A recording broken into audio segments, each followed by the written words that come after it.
तो ये अब हमने खत्म कर लिया।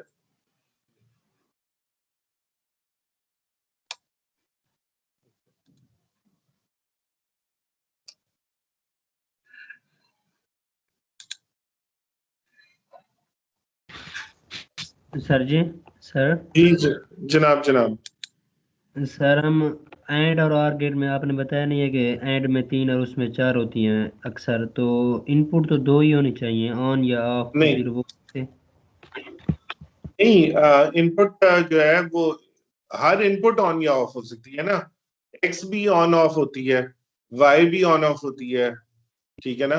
डब्ल्यू कोई और इनपुट है वो भी ऑन ऑफ होती है।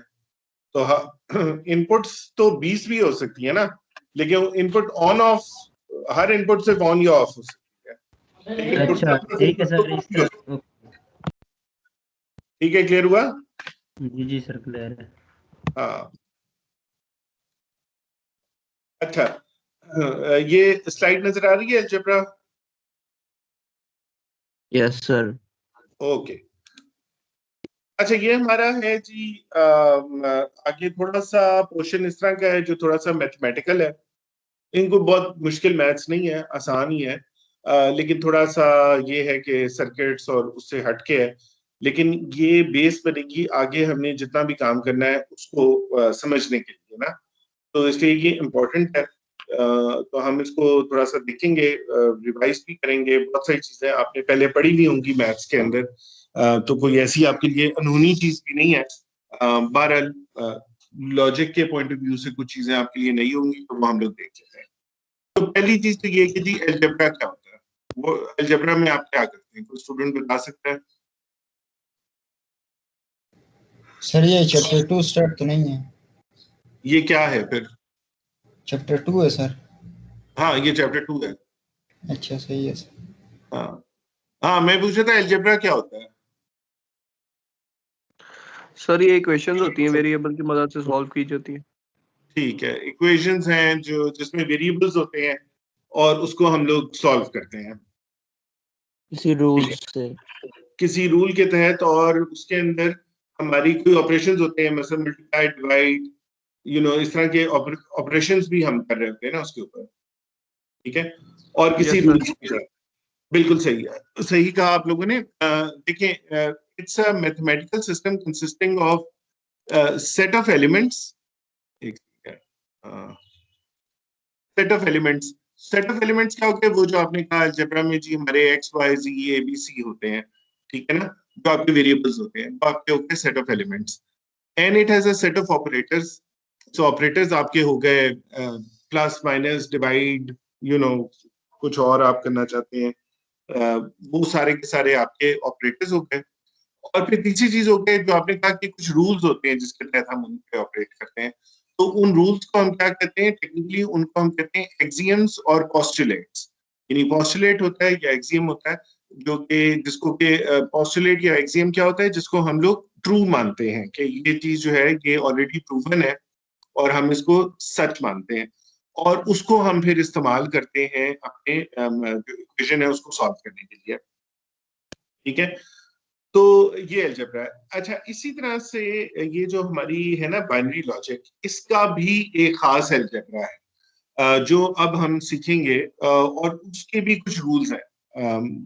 एक एक तो बात ये कि खैर उसमें आपकी ऑब्वियसली वेरिएबल से दो ही वैल्यूज ले सकता है, 1 या 0, जहाँ तक तो ठीक है, लेकिन उसके अलावा उसके बहुत सारे अपने कैलकुलेशन के रूल्स होंगे, ठीक है। और उन रूल्स के तहत हम उन बुलियन अलजेब्रा में चीजों को सिंप्लीफाई करेंगे। तो एक सवाल ये आता है कि हम ये सीख क्यों रहे हैं? सीख इसलिए रहे हैं क्योंकि आपने ना सर्किट्स को सिंपल करना होगा। मसलन आप कोई काम करना चाहते हैं लॉजिक में, तो उसके लिए आप एक बड़ा लंबा चौड़ा सर्किट भी बना सकते हैं और एक सिंपल सर्किट भी बना सकते हैं। तो सिंपल सर्किट बनाने के लिए आपको जिसमें से अलजेब्रा सिंप्लीफाई कर देता है ना एक इक्वेशन को, और आपको उसका सोल्यूशन देता है, तो उसी तरह से बुलियन अलजेब्रा भी इसको सिंप्लीफाई करके आपको उसका एक सोल्यूशन देगा, ठीक है। तो और लेकिन उसको सिंप्लीफाई करने के लिए हमें पहले पता होना चाहिए कि भाई कौन सी हम ऑपरेशंस हैं जो कर सकते हैं या नहीं कर सकते। तो अब हम लोग इसके ऊपर भी जिस तरह से नॉर्मल अलजेब्रा में होता है, इसके भी कुछ ऑपरेटर्स होंगे और इसके कुछ एक्सियम्स होंगे। उसमें associativity, distributivity, closure, identity elements और ये सारा कुछ आता है। सबसे पहले हम लोगों को करने से पहले हम कुछ डेफिनेशंस, बेसिक डेफिनेशंस हैं, उनको रिवाइज कर लेते हैं। आपने ये पढ़ी होंगी लेकिन we will revise them again. So let's see ये क्या क्या है। सबसे पहले तो कि सेट क्या होता है। सेट जिसको हम कहते हैं, सेट क्या होता है? Set is a collection of having the same property. So set एक कलेक्शन है कोई आइटम्स का जिनके अंदर कोई एक कॉमन प्रॉपर्टी है, ठीक है। तो जिस तरह से उसने यहाँ पे शो किया, ये हमने पढ़ा था कि एक सेट है आपके पास 1 2 3 4, तो आप कहेंगे कि अगर x जो है वो 2 है तो x बिलोंग्स टू s, और अगर y is equal to 5 and y does not belong to s, यानी कि इसके मेंबर्स हैं सेट के 1 2 3 4। तो अगर तो कोई मेंबर है जो इसके अंदर है तो वो सेट में बिलोंग करेगा, अगर उससे बाहर है तो वो बिलोंग नहीं करेगा, ठीक है। अच्छा, अब उसके बाद हम लोग डिफाइन करते हैं बाइनरी ऑपरेटर। अब binary operator defines on a set S of elements is a rule that assigns to each pair of elements from S a unique element from S.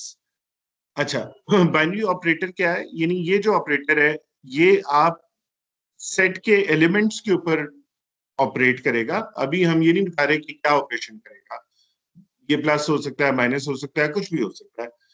ये ऑपरेट करेगा और ऑपरेट करने के बाद उन दो एलिमेंट्स से जो जवाब आएगा वो भी उस सेट को ही बिलोंग करता होगा। यानी जवाब उसका ऐसा नहीं आना चाहिए कि वो सेट के अंदर ना हो। ओके, तो इसको हम लोग बाइनरी ऑपरेटर कहेंगे। यानी वो ये कह रहा है कि for example given a set s, consider a star b is equal to c and star is a binary operator. If A, B through star gets C and A, B, C belong to S, then star is a binary operator of S. If on the other hand, star is not a binary operator of S, if A, B belongs to S and C does not belong to S. यानी कि binary operator ये तब बनेगा अगर दो elements हम set के लें, उनके ऊपर ये ऑपरेशन परफॉर्म करें और उस ऑपरेशन से जो आंसर आए उससे जो एलिमेंट बने वो एलिमेंट उस सेट का ही हिस्सा हो पहले से। ठीक है, ये क्लियर हो गया बाइनरी ऑपरेटर क्या है?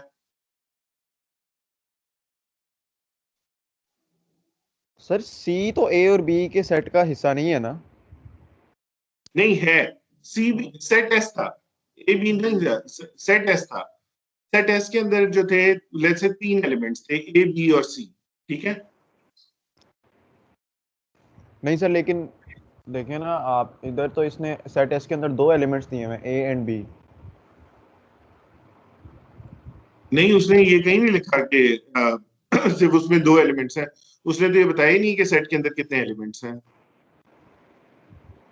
तो सर ये फिर हमें किस तरह पता चलेगा कि सी अगर उसका हिस्सा, अगर उसने एलिमेंट्स बताया ही नहीं है? नहीं, वो ये कह रहा है कि वो अभी सेट एस की बात नहीं कर रहा, वो ये बात कर रहा है कि ऑपरेटर जो है ना इस सेट का, वो तब होगा अगर उस सेट के 2 एलिमेंट्स पे वो ऑपरेट करे और जो तीसरा आंसर आए वो भी उस सेट का ही एलिमेंट हो। ठीक है, सेट तो कुछ भी बड़ा हो सकता है। मतलब हाँ, एनी टू रैंडम वैल्यूज को करे, ठीक है, और उसके बाद जो मतलब वैल्यू आ रही है वो सेट में एग्जिस्ट करती है। वो एग्जिस्ट करती है, जैसा सेट ऑफ नेचुरल नंबर्स है। अब वो ठीक 1 से लेके इन्फिनिटी तक जाता है। तो आप कहते हैं जी जो ऑपरेटर है ना एडिशन, वो इसका ऑपरेटर है सेट का, क्योंकि 2 नेचुरल नंबर्स को आप ऐड करें तो जो तीसरा नंबर आता है वो भी उस सेट में ही होता है, सेट ऑफ नेचुरल नंबर्स के अंदर ही होता है ना, क्योंकि वो इन्फिनिटी तक जा रहा है। तो वो उसका बाइनरी ऑपरेटर है। अच्छा, लेकिन सब्ट्रैक्शन नहीं है, क्योंकि सब्ट्रैक्शन में आप 2 नंबर्स को करेंगे सब्ट्रैक्ट, तो हो सकता है आपका आंसर जो है वो माइनस में आ जाए, तो माइनस जो है उसमें नहीं होगा एलिमेंट, तो इसका मतलब वो उसका ऑपरेटर नहीं है। ठीक है, सो ऑपरेटर वो होता है जिसके ऑपरेट करने के बाद भी जो भी आंसर आए वो उस सेट के एलिमेंट के अंदर ही रहे।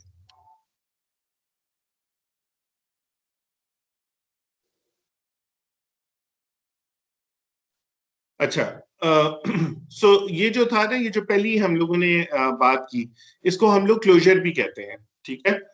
सो क्लोजर भी, अगर कोई आपसे पूछे कि क्लोजर क्या होता है, तो क्लोजर यही होता है कि जो भी ऑपरेटर है उससे ऑपरेट करने के बाद भी जो आंसर आता है वो उसी सेट का हिस्सा ही रहता है। तो ये मैंने जैसा आपको मिसाल दी थी कि अगर नेचुरल नंबर्स की हम बात करें तो ए प्लस जो है उसमें क्लोजर है, क्योंकि दो नेचुरल नंबर्स को ऐड करें तो तीसरा भी नेचुरल नंबर आता है। लेकिन माइनस जो है वो उसमें क्लोजर नहीं है, क्योंकि 2 - 3 -1 है, और -1 जो है सेट ऑफ नेचुरल नंबर्स का हिस्सा नहीं है, तो इट इज नॉट क्लोज्ड। अगला जो है वो हमारा होता है associative law. So associative law कोई बता, किसी को याद है क्या होता है associative law? Sir closure kindly एक दफा दोबारा बता देंगे सर।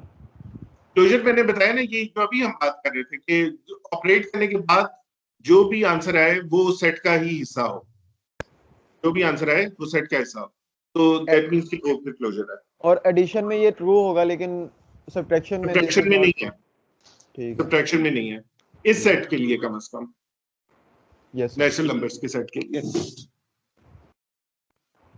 अच्छा, अगला है हमारा associative law. A binary operator star on a set is said to be associative whenever x star y bracket close star z is equal to x star y star z for all x y z belongs to x, or x और y और z is equal to x और y plus z। यानी associative law आपको क्या बता रहा है कि अगर कोई हम कहते हैं कि जी एसोसिएटिव है कोई ऑपरेटर, तो इसका मतलब है कि उसमें ऑर्डर इंपॉर्टेंट नहीं है। यानी अगर जैसे हम मल्टीप्लाई की बात कर रहे हैं तो x मल्टीप्लाइड बाय y या पहले कर लें और उसके बाद उसको z से मल्टीप्लाई करें, या आप y और z को पहले मल्टीप्लाई कर लें और उसको x से मल्टीप्लाई करें, तो दोनों केसेस में आपका जो आंसर है वो हमेशा सेम आएगा।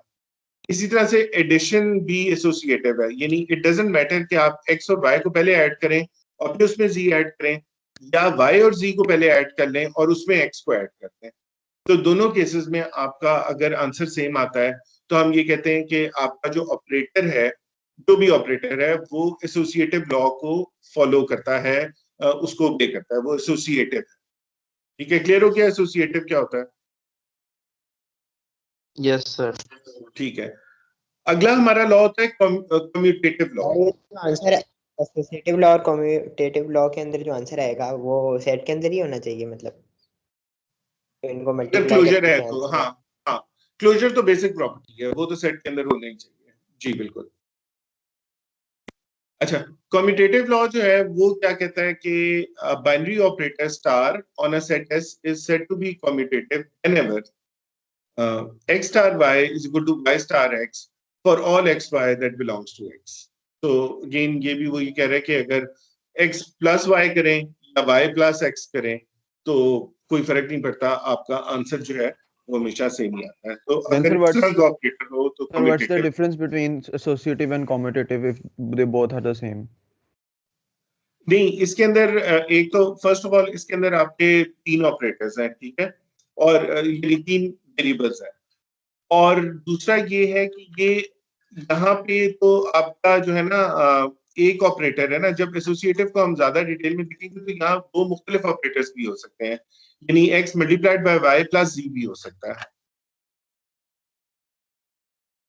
ठीक,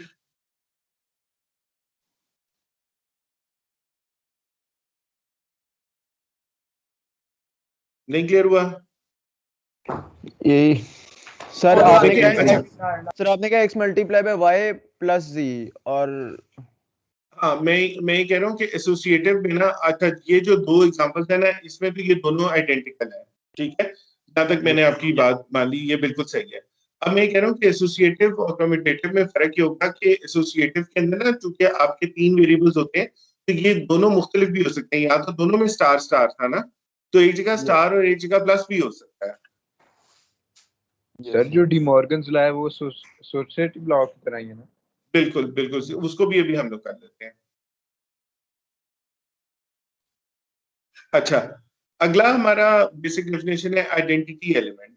तो आइडेंटिटी एलिमेंट जो है वो क्या है a set S is said to have an identity element with respect to a binary operation star on S if there exists an element E which belongs to S with the property that E star X is equal to X star E is equal to X for every X that belongs to S. मतलब क्या हुआ कि कोई ऐसा element होना चाहिए कि जब वो इसके साथ आप उसको ऑपरेट करें तो आंसर वही आ जाए. जैसा से मल्टीप्लिकेशन के लिए आइडेंटिटी एलिमेंट होता है हमारा 1. So anything multiplied by 1 is always 1. ठीक है. तो यहाँ पे आइडेंटिटी एलिमेंट जो है, अगर हम बुलियन इसकी लॉजिक की बात करें अपने की, तो फॉर एग्जांपल जब और का ऑपरेशन है तो और के ऑपरेशन के लिए 0 आइडेंटिटी एलिमेंट है, क्योंकि 0 और x या x और 0 is always equal to x. अगर x 1 होगा तो आंसर 1 आएगा, और अगर x 0 होगा तो आंसर 0 आएगा. तो और ऑपरेशन के लिए 0 हमारा आइडेंटिटी एलिमेंट है. और एंड ऑपरेशन के लिए यहाँ पे उसने दिखाया हुआ है, ये जो एस्टेरिक है ये एंड को इंडिकेट कर रहा है यहाँ पे. तो एंड ऑपरेशन के लिए हमारा आइडेंटिटी एलिमेंट 1 है. तो 1 के साथ एंड करेंगे तो जो भी x होगा वो वैल्यू आपके पास आ जाएगी. ठीक है सर. क्या सर एक ये मतलब अगर आपने और का एंड का जो बताया है कि मतलब सर देखिए ना, इसने अगर यहाँ पे 1 स्टार x है और इक्वल टू x स्टार 0 हो जाता है तब क्या होगा? नहीं x वो ये नहीं, वो इंडिकेट, वो तो कह रहा है कि 1 स्टार x हो या x स्टार 1, दोनों इट डजंट मैटर, आंसर आपका x आना चाहिए. Okay sir. ठीक है. तो ये 1 के केस में होगा ना, क्योंकि 1 को आप एंड करें ना x के साथ तो आपका आंसर वही आएगा जो x होगा. यानी 1 को आप एंड करें 1 के साथ, 1 एंडेड विद 1 क्या होता है 1. ठीक है. 1 एंडेड विद 0 क्या होता है 0. ऐसा ही है ना, 1 and with 0. So that means कि x अगर 0 है तो आंसर 0 आता है, x अगर 1 है तो आंसर 1 आता है. तो इसका मतलब कि 1 आइडेंटिटी एलिमेंट है एंड के लिए. ठीक है.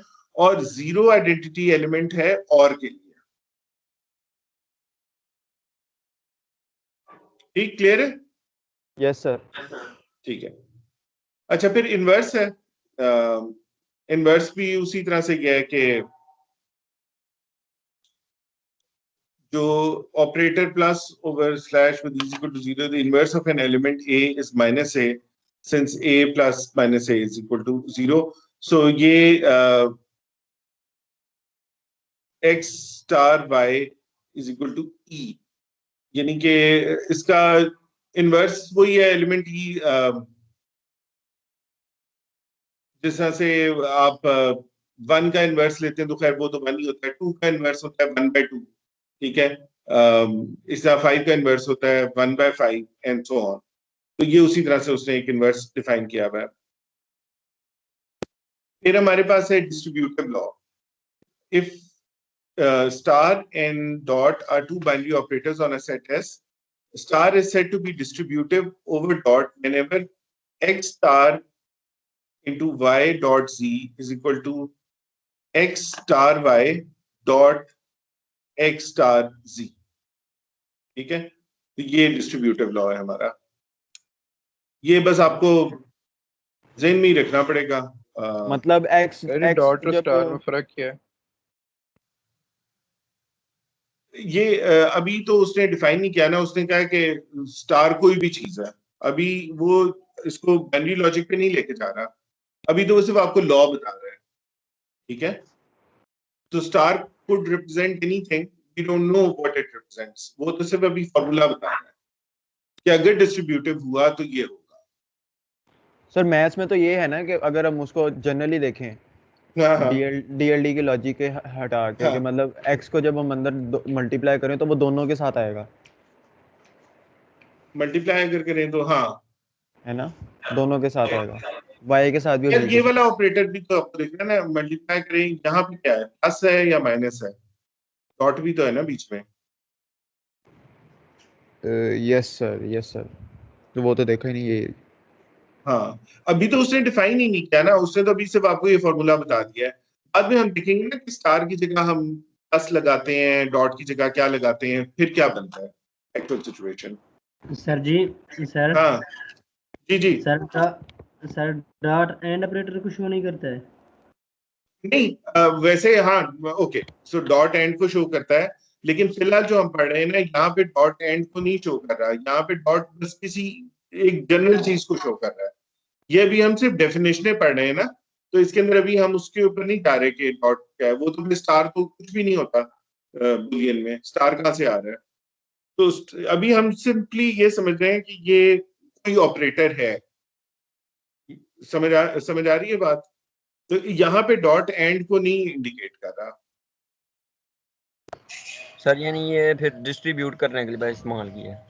हाँ, बस ये डिस्ट्रीब्यूटिव लॉ को एक्सप्लेन कर रहा है कि डिस्ट्रीब्यूटिव लॉ किस तरह काम करता है। अगर ये ऑपरेटर्स डिस्ट्रीब्यूटिव हुए तो, स्टार और डॉट डिस्ट्रीब्यूटिव हुए तो आप ये फॉर्मूला इस्तेमाल कर सकते हैं।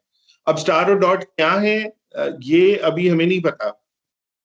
हो सकता है ये प्लस है, ये माइनस है, मल्टीप्लाई है, डिवाइड है, वी डोंट नो ये क्या है। ये तो अभी सिर्फ उसको लॉ को एक्सप्लेन कर रहा है कि अगर इस तरह के दो ऑपरेटर्स डिस्ट्रीब्यूटिव हैं तो ये आप फॉर्मूला बना सकते हैं।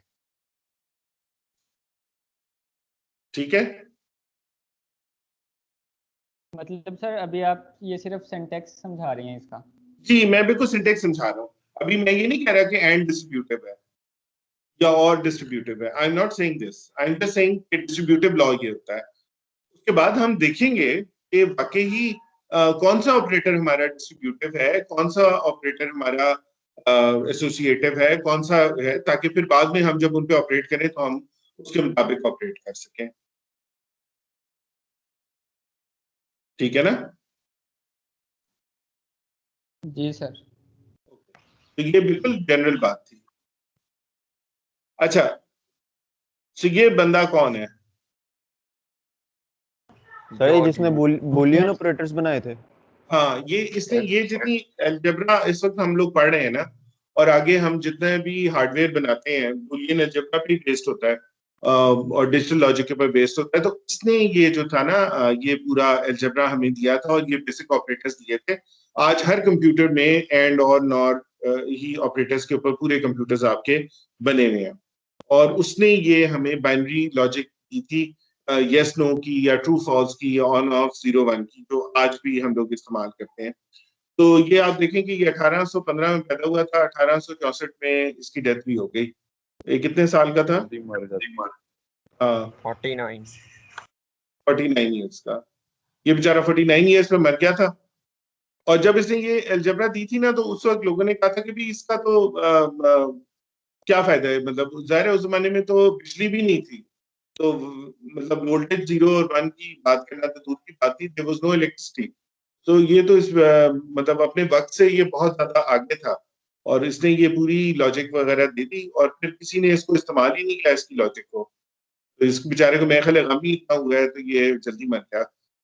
और उसके बाद फिर कोई 100 साल के बाद जो था ना, ये लिखा हुआ है कि क्लॉड शैनन इसका एक स्टूडेंट था या वैसे होगा किसी यूनिवर्सिटी में, उसने 1916 में पैदा हुआ था, 2001 में उसकी डेथ हुई है। उसने ये पूरा फिर पिक किया और उसके बेस पे ये कंप्यूटर्स बनना शुरू हुए। लेकिन इस बेचारे को अब हम लोग तो बहुत मानते हैं, लेकिन अपनी जिंदगी में इसको कुछ नहीं मिला।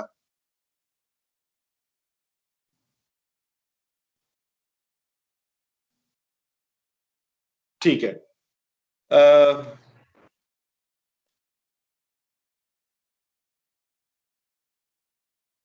अच्छा अब हम लोग जो है ना एक्चुअल देख लेते हैं पोस्टुलेट्स। जो हमारे ऑपरेटर्स हैं, जैसा मैंने आपको बात की कि हमारे पास एक्चुअली जो ऑपरेटर्स हैं वो एंड है और नॉट है। एंड ऑपरेटर डॉट से शो होगा और जो और ऑपरेटर है वो प्लस से शो होगा। ठीक है, और अब हम देख लेते हैं कि एक्चुअल इन ऑपरेटर्स की क्या प्रॉपर्टीज हैं, कौन से लॉज इन पे अप्लाई होते हैं और कौन से लॉज इनके ऊपर नहीं अप्लाई होते। तो सबसे पहली तो ये बात है कि b इज इक्वल टू 0 1, सो हमारे पास दो ही एलिमेंट्स होंगे और हमारे पास दो ऑपरेटर्स हैं और एंड। ठीक है। So closure with respect to operator और एंड। सो क्लोजर का मतलब ये है कि 1 और 0 जो है वो क्लोज्ड है, यानी इनका आप एंड करेंगे तो भी आंसर या 1 या 0 आएगा, और इस पे जब आप और ऑपरेशन करेंगे तो भी आपका आंसर या 1 आएगा या 0 आएगा। तो आप बाइनरी के अंदर ही रहेंगे, ये नहीं होगा कि आपका एक तीसरा ही 2 आंसर आ जाए या 5 आंसर आ जाए, उस तरह का नहीं होगा। ये क्लोज्ड है, ठीक है। दूसरी बात, 0 जो है आइडेंटिटी एलिमेंट है इसके लिए और के लिए, और 1 है आइडेंटिटी एलिमेंट एंड के लिए। इसकी हमने मिसाल भी देखी थी, ठीक है। तो और anything odd with 0 his answer is equal to anything, and anything odd with ANDed with 1 is anything. So 1 and 1 के साथ कर दें आंसर वही आता है, और अगर और 0 के साथ कर दें तो आंसर वही आता है, ठीक है जी। अच्छा, दूसरी कॉम्यूटेटिव है। कॉम्यूटेटिव का मतलब है कि x और y is equal to y और x, या x dot x and y is equal to y and x, ठीक है। डिस्ट्रीब्यूटिव है, मतलब एंड ओवर और एन और ओवर एंड दोनों एक दूसरे के ऊपर डिस्ट्रीब्यूटिव है। अच्छा सर, एक जी सर हम इसमें एंड और को डिस्कस कर रहे हैं सर, हम नोट को क्यों नहीं डिस्कस करें इन सारी प्रॉपर्टीज के साथ? यार असल में ना नॉट सिंगल वेरिएबल है और वो सिर्फ इन्वर्ट करता है, तो वो आगे आ जाएगा, नॉट को भी हम करेंगे, लेकिन अभी जो मेन जो है ना हमारे जो प्रॉपर्टीज है वो एंड और की है। नॉट का एक ही इनपुट है ना, वो सिर्फ बस 1 को 0 और 0 को 1 कर सकता है, तो उसको कोई डिस्कस करने का इतना पॉइंट नहीं बनता, मतलब वो बहुत सिंपल है उस लिहाज से, लेकिन उसको आगे हम यूज करेंगे, तो आप फिक्र ना करें। अभी हम एंड और को जरा ज्यादा डिटेल में देखते हैं। Okay sir. हाँ अच्छा, तो ये डिस्ट्रीब्यूटिव है, ये आपने याद रखना है। सो x एंडेड विद y और z को आप लिख सकते हैं x एंडेड विद y और x एंडेड विद z। इसी तरह से अगर ये उल्टा हो, x ored with y and z, इसको आप बना सकते हैं x odd y dot x और z, ठीक है। सो ये डिस्ट्रीब्यूटिव भी है, कम्यूटेटिव भी है, आइडेंटिटी एलिमेंट हो गया, क्लोजर हो गया, और ये सारा कुछ यहाँ तक हमने कर लिया, ठीक है जी। यहाँ तक कोई क्वेश्चन हो तो पूछ सकते हैं। No sir.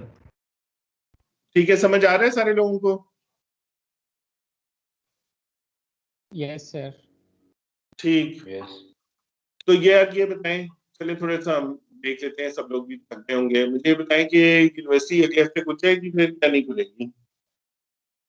सर अभी तक तो यही है कि खुल जाएगी, अभी तक नहीं अभी कोई अभी तक आगे भी कोई न्यूज़ 4 अप्रैल तक कर सर दिया पक्का लॉकडाउन है सर जी, आपको पता है दुकानें भी 6 बजे बंद कर रहे हैं, अब नहीं कोई दुकानें भी 6 बजे। आजकल तो कोरोना बहुत ज्यादा नहीं फैल गया, 3,500 केसेस थे आज।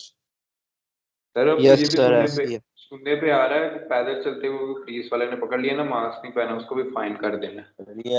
अच्छा, यस सर, दुकान वाला उसको 500 फाइन 500 फाइन है अगर मास्क ना पहने।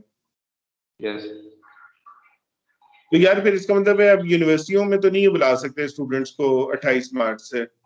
सर कुछ पता नहीं है ना, 10 दिन में कितना कम हो जाएगा। सर देखिए अभी तक कोई ऐसा न्यूज़ नहीं आई है 500 वाली बात सर, अभी तक ऐसे कोई न्यूज़ आई नहीं है ऑफिशियली, तो सर कुछ कहा नहीं जा सकता कि खुलेंगी या नहीं खुलेंगी, क्योंकि अभी कोई न्यूज़ नहीं आई है। हाँ, अभी तक ऑफिशियली कुछ नहीं आया। यस सर, ये सारी assumptions ही बनाई जा रही हैं कि मतलब ये भी होगा ऐसा कुछ भी नहीं है। लेकिन न्यूज़ तो बहुत कम चांसेस है, जैसे केसेस बढ़ रहे हैं। अनलेस के केसेस एकदम खत्म हो जाए अगले 10 दिन में। जो तब भी कह रहे थे कि मतलब कोरोना फैला हुआ। क्या चीज? लेकिन जो भी बात है ना, बंद हो गए स्कूल जब कोरोना जब तक वैक्सीनेशन नहीं ना होती इन्होंने ये चलाई रखना है। हाँ, वैक्सीनेशन के बगैर बड़ा मुश्किल होगा। जैसे ये खोलेंगे ना, सब लोगों को कोरोना होना शुरू हो जाएगा, फिर ये बंद कर देंगे, फिर खोलेंगे, फिर कोरोना हो जाएगा। इसीलिए पूरी दुनिया की वैक्सीनेशन अब के एक पीछे एक पड़ी और भी हुई चीज है। है इमरान खान जो सर, अब एक और भी चीज है। कोई हाँ। बंदा है, उसको फ्लू हो गया है हल्का सा, ठीक है, उसको बुखार हो गया है, जनरली बुखार हुआ है, नॉर्मल, नॉट अ कोरोना, ठीक है। अब वो जाके चेक करवाएगा, उसको डायग्नोज कर देंगे कि you are a corona patient. हाँ, नहीं टेस्ट के बगैर तो नहीं डायग्नोज कर सकते ना यार, टेस्ट नहीं तो सर, मैं करेंगे वही फिर कह ही रहा हूँ, कहेंगे। मैं वही कह रहा हूँ ना किए सर, यूं ही करते हैं टेस्ट सर, के साथ ही कह देते हैं you are a corona patient. Sir इसका जो लॉन्ग टेस्ट होता है ना, आपकी टेस्ट किस्म का इसमें से इलॉन लोग मस्क का करवाने टेस्ट हुआ, उसने 4 टेस्ट किए थे, 2 पॉजिटिव आए, 2 नेगेटिव आए। सही है, सही है। तो सरेआम वाले भी टेस्ट कर रहे थे, लोगों को लेके जाके अलग अलग लेबोरेटरी से किए, कुछ में पॉजिटिव आ रहा है, कुछ में नेगेटिव आ रहा है, तो किसी कोई के पास एक्यूरेसी नहीं है। कोई एक्यूरेसी नहीं है। कोई एरर ऐसा ही है। डिटेक्शन नहीं है इनके सिस्टम। हाँ, एरर डिटेक्शन कोई नहीं है, पैरिटी बिट कोई नहीं है। ठीक है सर, असल में न्यू फॉर्म आई है कोरोना की, जिसकी वजह से दोबारा ना मसले मसाइल पैदा हो रहे हैं। हाँ, यूके वेरिएंट जो आ गया ना जी, ये मसला है। वैक्सीनेशन ना उस पर काम नहीं कर रही सही, कईयों को एलर्जी हो के वो उनको और तबीयत खराब हो रही है उनकी। सर वैसे सिगरेट पीने वालों को नहीं होता कहते हैं। हाँ, मैंने यही सुना है। अल्लाह करे सर। एक ओ पॉजिटिव जिनका ओ पॉजिटिव ब्लड ग्रुप है उनको नहीं हो रहा, और जो स्मोकर है उनको नहीं हो रहा। Sir this means all of us start smoking. नहीं, कोई स्मोकिंग नहीं, कोरोना तो खत्म हो जाएगा, स्मोकिंग तो पूरी जिंदगी आपकी जान नहीं छोड़ेगी। वो कैंसर करवाएगी। खोखे खुलवा दें। और नहीं, उससे कैंसर हो जाएगा। कोरोना बेहतर है कि कैंसर बेहतर है? चले आगे चलते हैं। हाँ, कोरोना बेहतर है। अच्छा, चले एक छोटी सी टर्मिनोलॉजी और है, ये भी हम इस्तेमाल करेंगे, इसलिए आप सब लोगों को क्लियर होनी चाहिए, आपके जहन में रहनी चाहिए। सर ये तो वही बात हो गई, कोरोना बेहतर है, कैंसर वो तड़ो के मरना बेहतर है, एक ही दफा मरना बेहतर है। हाँ ठीक है, कोई बात नहीं, मेरा ख्याल है दोनों मरना बेहतर है ही नहीं, अच्छी तरह जिंदा रहना ज्यादा बेहतर है। वो काम करें, बस मास्क पहना करें, हाथ धोएं। यार एक तो हाथ धोएं, दूसरे मास्क पहने, और तीसरे ना सोशलाइज कम करें हम। ये नहीं कि आपकी छुट्टियों का मतलब ये नहीं कि आप फ्रेंड्स के साथ बैठे रहें सारा दिन कमरे के अंदर और गप्पे मारते रहें, वो आपको कोरोना हो जाएगा फिर। मतलब ये कि आपने अपने आप को आइसोलेटेड भी रखना है थोड़ा सा। Yes sir. सर मतलब एक जगह पे इकट्ठे नहीं होना। नहीं, इकट्ठे नहीं होना बिल्कुल। सर यकीन मानने में आपको भी शाल भी दिखाओ ना आप। आ गई है वो, अब फिर जाना चाहिए कि नहीं? मिलके घूमने फिरने की। सर वो शादी की इनविटेशन आ गई है 300 लोगों की। अच्छा सर, अब आप सर मुझे एक बात बताएं, अगर तो सलामी देनी है तो जाना चाहिए। Sir why only close the educational institutes, ठीक है सर, जहां पे हम देखते हैं कि जिस तरह भी अहमद ने बात की कि शाल में चले जाएं, दूसरी मार्केट्स में चले जाएं, सुपर मार्केट्स में चले जाएं, सर वहां पे कोई इस तरह का नहीं है, ठीक है, भरे हुए हैं, कंधे से कंधा मिलके लोग चल रहे हैं बस, ठीक है, वहां वो क्यों नहीं बंद करते? व्हाई ओनली एजुकेशनल इंस्टीट्यूट्स के जहां पे एसओपीज को फॉलो भी किया जा रहा है? हाँ, वो यार पहले इतना रश है, जगह नहीं वहाँ। बात सारी ये है कि ना वो ये एजुकेशन इंस्टीट्यूशन में वो कहते हैं आप क्योंकि 3-4 घंटे एक ही कमरे में बैठते हैं ना, तो आपको होने के चांसेस बहुत ज्यादा हो जाते हैं। मार्केट में ये है कि आप घूम रहे होते हैं ना। ये अभी 6 बजे ना शॉप सारी क्लोज हो जानी है, तो मैं आपको कभी रश दिखाऊं ना, तकरीबन 4 किलोमीटर है मेरा घर इधर से दूर, मार्केट से ना शालमी से, तो सर 1.5 घंटा लगता है मुझे सिर्फ घर पहुंचने में। हाँ ये तो है। अच्छा चलें, हमने काफी गपशप कर ली, अब आप सारे फ्रेश हो गए हैं, अब हम दोबारा से टर्मिनोलॉजी पे आ जाते हैं।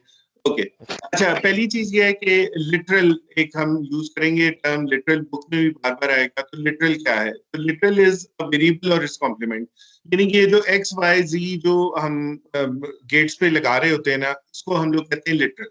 ठीक है, this is a literal, X Y Z कोई भी वेरिएबल जो आप इस्तेमाल कर रहे हैं उसको हम लोग कहेंगे लिटरल। ठीक है, दूसरी चीज जो हम इस्तेमाल करेंगे वो प्रोडक्ट टर्म। प्रोडक्ट टर्म क्या है? Literals connected by a dot, यानी कि ना अगर x dot y dot z है, यानी तीनों एंड हुए हैं, तो उस टर्म को, यानी x dot y dot z, उस टर्म को मैं क्या कहूंगा? मैं कहूंगा ये प्रोडक्ट टर्म है, प्रोडक्ट टर्म। ठीक है, और जहां पे लिटरल्स जो है वो और से कनेक्ट हुए हैं, यानी x और y और z, तो मैं इस टर्म को कहूंगा ये एक सम टर्म है, और ये सम वहां से आया है क्योंकि ये प्लस इसमें लगा हुआ है ना, तो इसलिए इसको हम, आप याद रखें कि इसको हम सम कहेंगे। और प्रोडक्ट में चूंकि डॉट लगा हुआ है तो डॉट को आप मल्टीप्लिकेशन के तौर पे समझ लें एक तरह से, तो प्रोडक्ट टर्म वो है, ठीक है। तो जहाँ पे एंड हुआ हुआ है वो प्रोडक्ट टर्म है, जहाँ पे और हुआ हुआ है वो सम टर्म है। और लिटरल्स क्या है? लिटरल्स आपके सारे इनपुट्स हैं, आउटपुट्स हैं, जो भी आपके वेरिएबल्स हैं। क्लियर है जी? तीनों टर्म्स जब हम इस्तेमाल करेंगे तो आपको क्लियर होनी चाहिए। क्लियर? जी सर। Yes okay.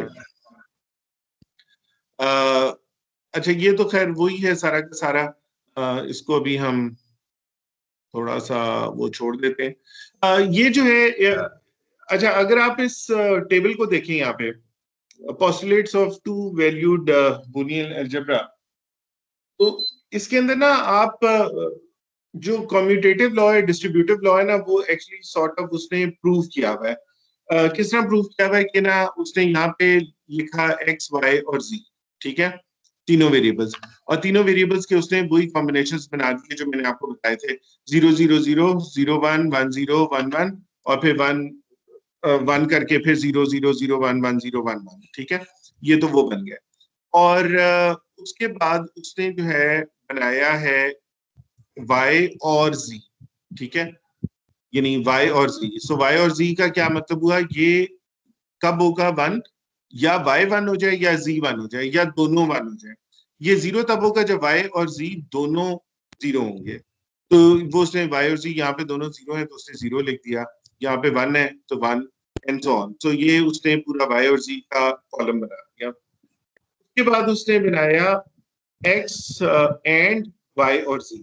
y और z आपने इधर से कैलकुलेट किया हुआ है, इस कॉलम पे आ रहा है, ठीक है, और x जो है वो उसकी वैल्यू आप इस कॉलम से ले लेंगे। तो ये यहाँ पे उसने x एंडेड विद y और z, सो x एंडेड, सो x, इसका मतलब हुआ कि या x, अगर x 0 हुआ या y और z 0 हुआ तो आंसर 0 आएगा, दोनों 1 होंगे तो आंसर 1 आएगा। तो अब यहाँ पे देखिए, यहाँ पे x भी 1 है और y और z जो है ये भी 1 है, तो यहाँ पे आंसर 1 है। इसी तरह से ये नीचे तीनों में 1 है और बाकी में 0 है। तो ये उसने बना दिया x डॉट y और z, फिर x डॉट y यानी x anded with y, x anded with z, ठीक है, और फिर उसने बनाया x एंडेड विद y और x एंडेड विद z। और ये आप देखें कि ये चीज, इसके जो आंसर आ रहा है वो एग्जैक्टली यही है जो यहाँ पे था, ठीक। तो इसका मतलब है कि ये डिस्ट्रीब्यूटिव लॉ को ओबे करता है। ये क्लियर हो गया? Yes sir. Yes sir. ठीक है।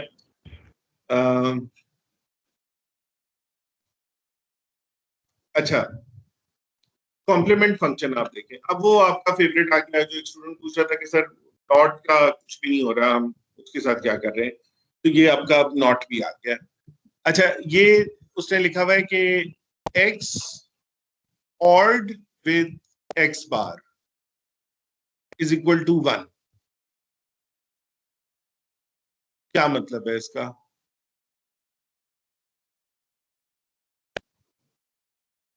सर इसका मतलब है अगर x लेते हैं और x बार को सम करेंगे तो 1 आएगा, अगर दोनों 0 हैं तो यही सारी बात है, कॉम्प्लीमेंट लेंगे 1 हो जाएगा। जैसे और 0 और 1 नहीं होता है तो वो एक का नेगेटिव लेंगे तो 1 नहीं आएगा और उसको ऐड कर देंगे। ठीक है, एंड नहीं, और प्लस साइन और इंडिकेट करता है, और कर ये देंगे उसने, तो हाँ, तो ये अब आपने याद रखना है कि x ored with x bar is always equal to 1। x की वैल्यू 0 लें तो भी 1 है, x की वैल्यू 1 लें तो भी 1 है, ठीक। अच्छा, और दूसरा जो है ना वो ये है कि x anded with x bar is always 0। x को 1 लेंगे तो भी ये 0 आएगा और x को 0 लेंगे तो भी ये 0 आएगा।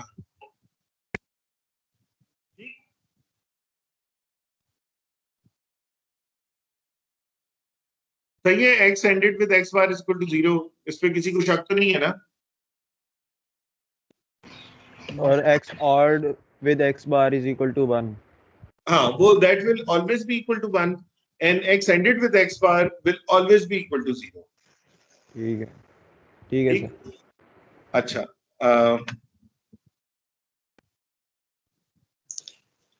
अच्छा फिर डुअलिटी आ रहा है क्या?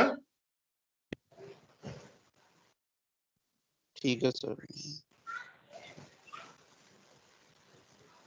ठीक है सर, थैंक यू। अच्छा, अच्छा एक और चीज हम लोग करेंगे जो कि एक यूजफुल ऑपरेशन है सिंप्लीफाई करने के लिए। हम जो प्रॉपर्टी इस्तेमाल करेंगे ना उसको डुअलिटी कहते हैं। तो डुअलिटी जो है वो ये है कि आप तो आपका है ना कोई भी फंक्शन उसमें जहां पे प्लस आ रहा है उसकी जगह आप डॉट लगा दें और जहां पे डॉट आ रहा है उसकी जगह आप प्लस कर दें। तो जो आपका आंसर आएगा यानी जो नया एक्सप्रेशन बनेगा वो पुराने के इक्विवेलेंट होगा और दोनों एक बराबर ही होंगे। क्या ये किसी का माइक ऑन है? वो बहुत चट-चट कर रहा है, सारे लोग डिस्टर्ब हो रहे हैं। यार ये 002 अपना माइक बंद कर दो, शॉपर की बातें आ रही हैं बीच में। चलो बंद कर दिया। हाँ, मैं ये कह रहा था कि डुअल जो है ना, डुअल ऑफ एन एक्सप्रेशन, वो डुअल आप किस तरह बनाएंगे? अगर आपको कहा जाए कि आपने डुअल बनाना है, वो इस तरह आप बनाएंगे कि आप जहां पे प्लस होगा वहां पे डॉट लगा देंगे और जहां पे डॉट होगा वहां पे प्लस कर देंगे, ठीक है? और जहां पे 1 होगा उसको 0 कर देंगे और जहां पे 0 होगा उसको 1 कर देंगे। मतलब ये कि ए होगा तो ए का कॉम्प्लीमेंट ले लेंगे और बाकी चीजों को चेंज कर देंगे। फॉर एग्जांपल अगर मैं आपको कहता हूँ कि यार ये एक्सप्रेशन है ए और ये प्लस नहीं होता, ये और होता है, खैर एनीवेज ए और बी सी, और आपको कहा जाता है कि जी इसका आप डुअल लें, ठीक है? ना तो सर यहाँ पे BC B एंड C है ना, आपने कहा था वो हाँ, ऑपरेटर अगर ना भी मौजूद हो। जी जी बिल्कुल बिल्कुल, ये गुड पॉइंट है। मैं पहले भी बता चुका हूँ कि अगर कोई ऑपरेटर नहीं मौजूद तो इसका मतलब है कि एंड है वहां पे, ठीक है? तो आप इसको जो है इसका डुअल आप इस तरह से लेंगे कि सबसे पहले तो आप इसको रिप्लेस कर देंगे जहां पे डॉट है उसको उससे, और जहां पे एंड है उसको प्लस कर देंगे। तो ये उसने उसको किया और फिर थोड़ा सा सिंप्लीफाई करके उसने a plus B into A plus C बना दिया और उसके बाद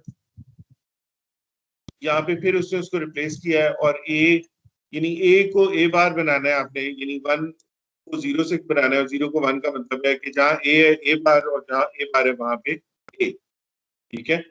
तो ये होता है डुअल। ओके, तो डुअल क्या है? प्लस को डॉट से रिप्लेस कर दें और डॉट को प्लस से कर दें और जहां पे बार है वहां पे बार रिमूव कर दें और जहां पे बार नहीं है वहां पे बार लगा दें। अच्छा, अब ये हमारे समरी है सारा कुछ जो कुछ हम लोगों ने अभी तक पढ़ा है, ठीक है? डिमॉर्गन तो नहीं पढ़ा लेकिन चलें कोई बात नहीं, अभी हम देख लेते हैं। ये इसकी समरी है। तो ये पॉस्टुलेट्स हैं। अब मैं ये चाहता हूं कि आप इसको ना इन पॉस्टुलेट्स को एक दफा थोड़ा सा लिखें, मतलब अपनी कॉपी के ऊपर लिखें और जरा थोड़ा समझें कि ये वाकई ये सही है या नहीं सही। For example x odd with 0 is always equal to x. Anything odd with 0 is always equal to x. Does it make sense? ठीक है ये? Yes sir. क्योंकि x अगर 1 हुआ तो 1 और तो आंसर 1 आ जाएगा 0 के साथ जब मैं उसको और करूंगा, और अगर x 0 हुआ तो आंसर 0 आ जाएगा, ठीक है? सो इसका मतलब x की जो भी वैल्यू है, x की 1 और 0 के अलावा तीसरी तो कोई वैल्यू नहीं हो सकती ना। तो x की जो भी वैल्यू होगी ये अगर मैं उसको और करूंगा 0 के साथ तो आंसर x आएगा। इसी तरह से ये इसका जो b पार्ट है वो ये कहता है कि अगर x को मैं एंड करता हूँ 1 के साथ तो आंसर हमेशा x आएगा, यानी कि अगर x 0 हुआ तो आंसर 0 आ जाएगा, x 1 हुआ तो आंसर 1 आ जाएगा। अब ये बाकी पोस्टुलेट्स भी हैं सारे के सारे, तो इनको आप जरा क्विकली करके देखें कि ये वाकई ये सही है क्या ये गलत है। सर ये एंड वाला जो आपने बी वाला पार्ट बताया पोस्टुलेट 2 का, इसके अंदर जो इसने किया है x and 1 is equal to x। हाँ तो ये हाँ, ये गलत एंड है। गलत नहीं होगा? नहीं, क्यों? देखिए ना, x की वैल्यू अगर 1 होगी, 1 एंडेड विद 1 क्या होता है? 1 होगा। एंड गेट के दो इनपुट्स 1 कर दें तो 1 ही होगा ना। और अगर तो x को मैं 0 कर दूं तो Yes, 0 ये एंडेड लेना। विद 1 क्या है? 0। Yes sir. तो इसका ये मतलब हुआ कि x anded with 1 is equal to x। जो भी x की वैल्यू है वही आउटपुट पे आ जाती है। Okay sir, got the point. ठीक है ना? Yes sir. तो ये बाकी जो है ना पोस्टुलेट 5 और थ्योरम 1, ये भी जरा थोड़ा सा आप देखें करके कि वाकई ये सही है या गलत है।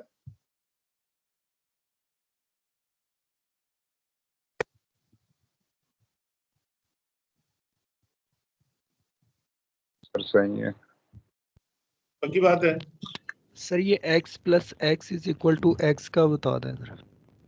x plus x equal to x, इसका क्या मतलब है? देखें, इसको चेक करने का बड़ा आसान तरीका है ना। x को पहले 0 कर लें, 0 ऑड विद 0, आंसर इज 0। ऐसा ही है ना? एक और गेट लेना, और गेट के दोनों इनपुट्स को 0 करते हैं, आउटपुट क्या होगी? 0 होगी। तो x ored with x, 0 odd with 0 is 0, and अगर x को मैं 1 लेता हूं तो 1 ऑड विद 1 इज 1। ठीक है? तो इसका मतलब x की जो भी वैल्यू है वही आउटपुट पे आ रही है। x 0 होता है तो आउटपुट पे 0 आ जाता है, x 1 होता है तो आउटपुट पे 1 आ जाता है। तो x ored with x, x plus x is equal to x। Yes sir.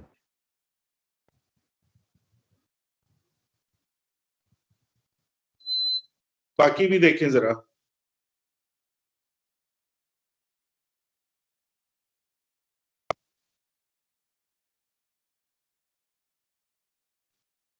Sir अगर x2 हो तो दोनों सर तरफ अगर 2 एक प्लस 2 तो हो ही नहीं सकता ना, बोलिए ना जब 1 और 0 के अलावा तो 2 हो ही नहीं सकता। सर थ्योरम 2 में मैं एक और चीज कहने लगा था कि सर देखें ना, अगर लेट से अब हम ये इक्वल टू x करें, कौन से x की वैल्यू करें? मतलब अब हम एक ही वैल्यू पुट करेंगे यहाँ पे, लाइक अगर देखो मैं x 0 की और देखो x की वैल्यू या 0 हो सकती है या 1 हो सकती है। दोनों वैल्यूज आप डालेंगे 1 बाय 1। x में 1 डाल के देख लें पहले। तो देखें 1 ऑड विद 1 क्या होता है? 1। फिर x को 0 करके देख लें, 0 ऑड विद 1 क्या होता है? 1।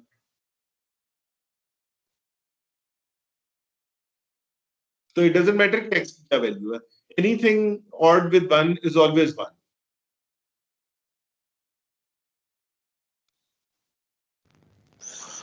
सर एक क्वेश्चन है। हाँ हाँ पूछे। सर ये इसके अंदर कोई 4 बिट वाला चक्कर नहीं है? कौन सा वाला? 4 बिट्स वाला, इसमें हमेशा 1 डिजिट ही आएगा? ये तो पोस्टुलेट्स है ना। हाँ, यहाँ पे तो अभी तो ये x एक वेरिएबल है ना। इसी तरह से जब आप जाएंगे तो आपके वेरिएबल्स बढ़ते जाएंगे, x भी आ जाएगा, y भी आ जाएगा, z भी आ जाएगा। नीचे देखें ना, x और y दोनों हैं, ठीक है? फिर z भी आ गया। तो ये वो बिट्स है ना, ये वो इंडिकेट कर रहे हैं, यानी 4 वेरिएबल्स का होता है, 4 बिट्स हैं। तो हर बिट जो है वो 1 और 0 हो सकती है ना। तो x 1 बिट को इंडिकेट कर रहा है। तो 1 बिट जो है वो 1 या 0 हो सकती है, लेकिन फिलहाल सिर्फ 1 बिट है। तो आगे जब हम सिस्टम्स में जाएंगे तो हमारी बिट्स बढ़ती जाएंगी। ठीक है सर। अच्छा, इसके अंदर एक बड़ा इंपॉर्टेंट है, इसको डिमॉर्गन्स थ्योरम कहते हैं, ठीक है? तो डिमॉर्गन्स थ्योरम आपने याद रखना है। ये इस तरह है कि x plus Y whole bar is equal to x bar into Y bar, यानी कि और की जगह एंड हो जाएगा, और जो ओवरऑल पूरे ब्रैकेट्स के ऊपर जो बार है वो फिर इंडिविजुअल उसके ऊपर आ जाएगी। ठीक है? और इसका ये नहीं, यहाँ पे ये और हुआ है। अगर ये एंड हुआ हुआ होगा, एक्स वाई एंडेड है होल बार, तो दिस विल बी एक्स बार और वाई बार। ठीक?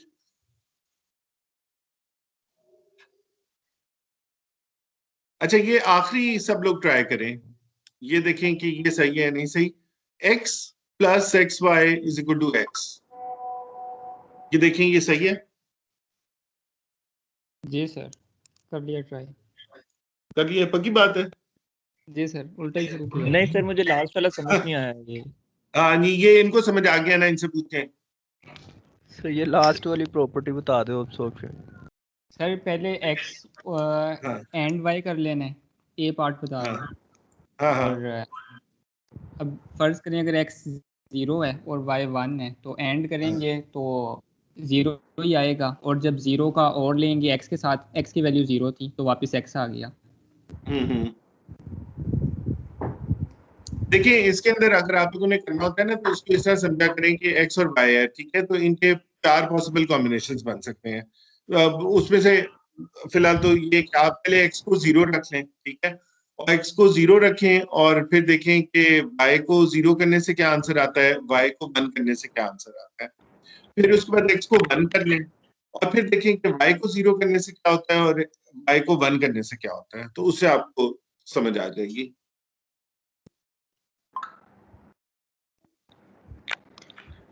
सर सर एक लास्ट बात बता दें सर, ये जो है क्या कहते हैं इसके अंदर हमें ये याद करनी पड़ेंगी ये जो पोस्टुलेट्स है, या फिर आप इनको भी हमें जिस तरह वो टेबल देंगे उसी तरह ये पोस्टुलेट्स भी देंगे? यार पोस्टुलेट तो मैं आपको नहीं दूंगा, ठीक है, क्योंकि ये जब आपने सिंप्लीफाई करना होगा तो ये आपको याद होने चाहिए। तो इतने ज्यादा तो ये मुश्किल भी नहीं है और ज्यादातर जो है ना सिंपल है, कोई इतना मुश्किल नहीं है इसके अंदर से। ये आपको ना वक्त के साथ साथ खुद ही याद हो जाएंगे, मतलब ये इसके बाद आपको आप जब देखेंगे ना तो आपको वैसे ही पता लग जाएगा कि x ored with 0 is always x। मतलब इसके अंदर कोई ऐसी चीज नहीं है कि आप उसका रट्टा ही लगाएं, आप सिर्फ वैल्यू डाल के भी फाइंड आउट कर सकते हैं कि क्या वैल्यू आती है। समझ रहे हैं बात? नहीं सर, मैं वो कह रहा हूँ कि जो जनरल फॉर्मूला है वो तो याद करना ही पड़ेगा ना। हाँ यार, कुछ ना कुछ तो करना पड़ेगा, क्योंकि आगे हमने इसको यूज करके ना इक्वेशंस को सिंप्लीफाई करना है इन रूल्स को यूज करके। तो अगर वो रूल आपके ज़हन में नहीं होगा तो आपके लिए उसको अप्लाई करना मुश्किल हो जाएगा। ये बिल्कुल उसी तरह से कैलकुलस के अंदर अगर आपने कोई इंटीग्रेशन करनी होती है तो कुछ फॉर्मूले तो आपके ज़हन में होने चाहिए ना उसको सिंप्लीफाई करने के, तो ही आप कर सकते हैं। Okay sir. हाँ, तो ये आपके ज़हन में होगा कि आप क्या क्या कर सकते हैं तो ही आप आगे कर पाएंगे। मैं तो नहीं कहूंगा आप इसका भी रट्टा लगाएं, लेकिन ये कि ये आपके फिर भी ज़हन में होने चाहिए या कम से कम आपके सामने होने चाहिए ताकि आप इक्वेशन को सिंप्लीफाई कर सकें। चलें आज के लिए बस कर दें, काफी है। हाँ काफी लंबी हो गई क्लास। ओके यार, इंशाल्लाह फिर हम लोग नेक्स्ट वीक करते हैं, मिलते हैं। मैं फिर अपलोड कर दूंगा ओवर द वीकेंड, कल या जब भी होगा। सर अटेंडेंस कर लिया? क्या अटेंडेंस हो गई? अटेंडेंस गिरने के बाद पहली ब्रेक से पहले किया आपने? है, मैंने डाउनलोड की है जब मैंने पहली ब्रेक किया। ओके ठीक है सर, थैंक यू, जा सकते हैं। अल्लाह हाफिज़ सर। जी आप लोग चले जाएं जी, अल्लाह हाफिज, थैंक यू। अल्लाह हाफिज़ सर। सर जिसका इसके भी सर जी जी